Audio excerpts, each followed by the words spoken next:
Sir ఇక్కడ system ఏంటంటే మన తరపున ఒక ఏజెంట్ ఉంటాడు అక్కడ.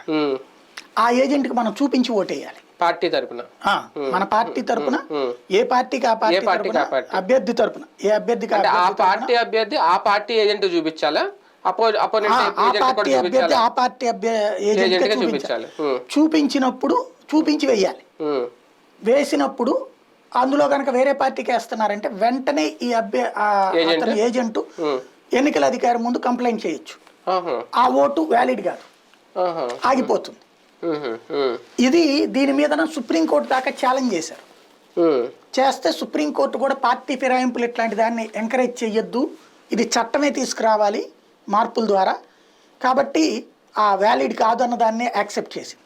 సీక్రెట్ బ్యాలెట్ ఏం కాదు, సీక్రెట్ ఓటింగ్ ఏం కాదు, సీక్రెట్ ఓటింగ్ కాదు, చూపించాలి. బాక్సులు వేయడం అనేది సీక్రెట్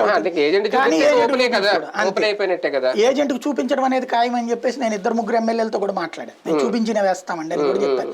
తర్వాత ఈ విషయం ఒక న్యాయ నిపుణుడు చెప్పింది ఏంటంటే, ఇట్లాగా గతంలో గుజరాత్ లో జరిగింది, ఇట్లాగే చూపించాక బీజేపీ ఓటు క్రాస్ ఓటు పడింది, వాళ్ళ మీద 2 మీద అనర్హత వేటు వేస్తే వాళ్ళు సుప్రీంకోర్టు దాకా వెళ్తే కూడా సుప్రీంకోర్టు మేము ఇందులో ఇన్వాల్వ్ కామని చెప్పింది, అది ఫిరాయింపుల కిందకే వస్తుంది అని చెప్పేసింది.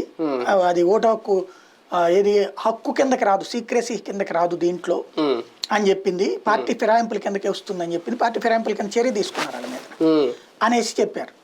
కాబట్టి అది ఉంది ఇక్కడ. అందుకని అంత ఛాయిస్ ఉండదు. కానీ